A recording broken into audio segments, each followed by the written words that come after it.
salam! Vous aussi vous me filmez, et moi je viens juste de finir ma vidéo et j'allais la visionner. Mais avant celle-ci, je vous recommande de regarder la vidéo « Comment je suis devenu musulman ». Je laisse le lien là.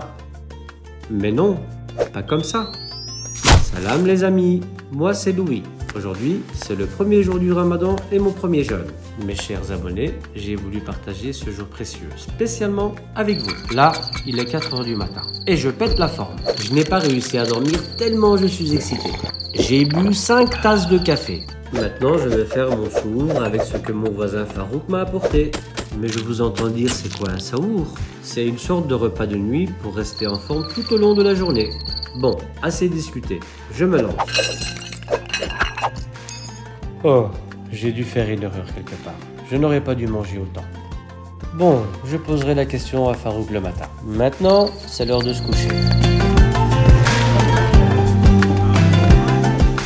Re-salam, tout va bien pour cette première journée.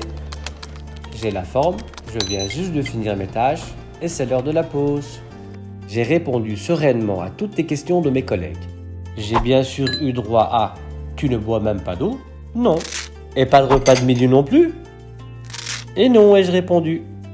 Tu n'as pas le droit de parler non plus? Ben si, il n'est pas interdit de parler, mais Farouk m'a averti, je ne dois pas dire de mauvaises choses. Je pense que c'est surtout une question d'habitude.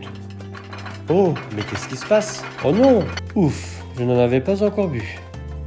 Je vous l'avais dit, tout est question d'habitude. Il ne faut jamais faire les courses le ventre vide. Est-ce possible d'avoir envie des choses qu'on n'a jamais goûtées? J'ai acheté un fruit du dragon.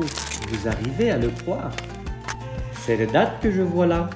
Oh, les baklava. Bon. Et le pidé, je le chercherai bien frais à l'épicerie turque le soir. J'en peux plus. Je suis épuisé. Un coup j'ai faim, un coup j'ai soif. Je sais. Le sujet n'était pas de se laisser avoir faim seulement. Mais je n'arrive plus à penser à autre chose. Tout le monde autour de moi mange quelque chose et boit du café. Comme s'il faisait exprès de manger encore plus aujourd'hui. Vous croyez que c'est le cas? Je sens des odeurs de nourriture et j'entends le bruit de l'eau. Flic, flac. Oh, voilà la pluie. Et si je laissais ma bouche ouverte, une goutte de pluie s'y perdait. N'importe quoi. Allez, trouvons un abri où se mettre.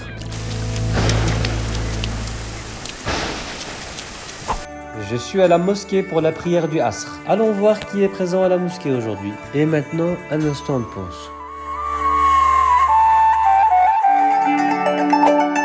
Qu'est-ce que c'est? Imsaki? Oh, cool! Merci, Hussein Amja. D'accord, je serai là à l'avance pour aider. Ce soir, il y aura une distribution de repas pour la rupture sous les chapiteaux là derrière moi. Je viendrai en aide, Inch'Allah. Bien sûr que je meurs de faim et j'ai très soif. L'idée d'un repas collectif sur les chapiteaux est tellement motivant. Le plus grand repas auquel j'ai participé, c'était au mariage à ma tante et on était une trentaine. Je suis tellement touché de partager ce moment de repas et de prière avec des gens qui ont vécu les mêmes difficultés, qui ont fourni les mêmes efforts tout au long de la journée et qui ont trouvé les mêmes sources que moi pour tenir. Il n'y a aucun doute, je vais bien l'aimer ce mois.